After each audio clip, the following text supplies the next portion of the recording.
নমস্কার বন্ধুরা, ফিরে এলাম নতুনত্ব রেসিপি নিয়ে। নিরামিষ দিনগুলো এলে কিন্তু ভাবনাই পড়ে যায় যে কি রান্না করব।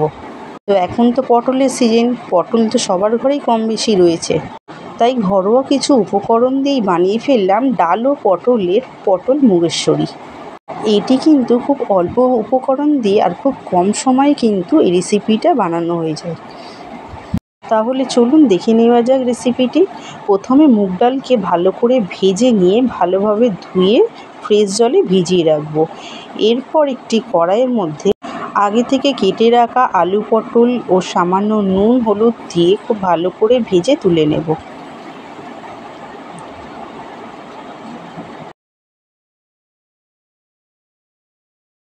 পটল আলু খুব ভালোভাবে ভাজা হয়ে গেছে, এবার একটি পাত্রে তুলে নেব। এরপর ওই কড়াইয়ের মধ্যে আবারও সামান্য একটু তেল দিয়ে ফোড়নে দেব গোটা জিরে, চিড়ে রাখা শুকনো লঙ্কা ও গোটা গরম মশলার মধ্যে লবঙ্গ ও এলাচ দিয়ে একটু নেড়ে নিয়ে দিয়ে দেবো আদা কুচি।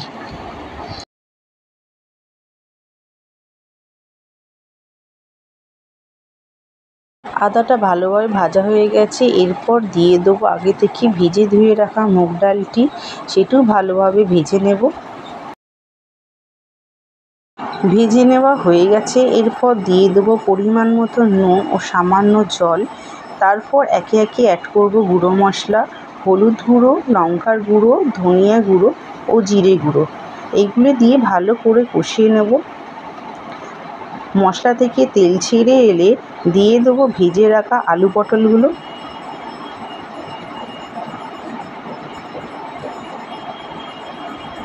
ওগুলো দিয়ে ভালো করে কষিয়ে নেব।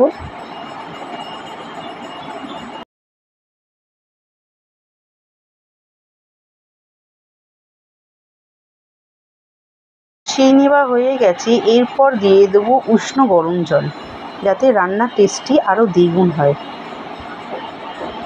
এখানে আলু ও পটল ভালোভাবে সেদ্ধ হয়ে গেছে, তবে আমি কিন্তু একটু 5 মিনিট মতন ঢাকা দিয়েই রান্না করে নিয়েছিলাম, যাতে আলু ও পটলগুলো সেদ্ধ হয়ে যায়। এখানে প্রায় সেদ্ধ হয়ে গেছে, আমাদের কিন্তু রান্নাটা প্রায় কমপ্লিটের দিকে। এরপর নামানোর আগে পরিমাণ মতন ঘি ও গোলমরিচের গুঁড়ো আর অল্প একটু চিনি দিয়ে একটু নেড়েই রাখবো যতক্ষণ না পরিবেশন করব।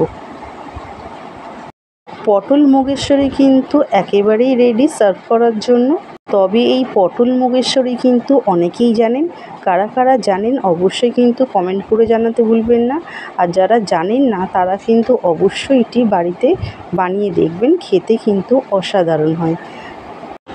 তো বন্ধুরা, এরকম একটি রেসিপি যদি থাকে তাহলে কিন্তু অন্য কোনো রেসিপির প্রয়োজনই পড়ে না। এরকম রেসিপি দিয়ে কিন্তু এক থালা ভাত নিরামিষ দিনে কিন্তু খাওয়াই হয়ে যায়। আমার আজকের এই ভিডিওটি যদি ভালো লেগে থাকে তাহলে অবশ্যই লাইক শেয়ার করে দেবেন। আর আমার এই চ্যানেলে যদি কেউ নতুন হয়ে থাকো তাহলে অবশ্যই চ্যানেলটি সাবস্ক্রাইব করে দেবেন, যাতে নতুন কোনো ভিডিও সবার আগে আপনার কাছেই পৌঁছায়। তাহলে ফিরছি পরবর্তী কোনো নতুনত্ব ভিডিও নিয়ে। ততক্ষণে ভালো থাকবেন, সুস্থ থাকবেন। টাটা।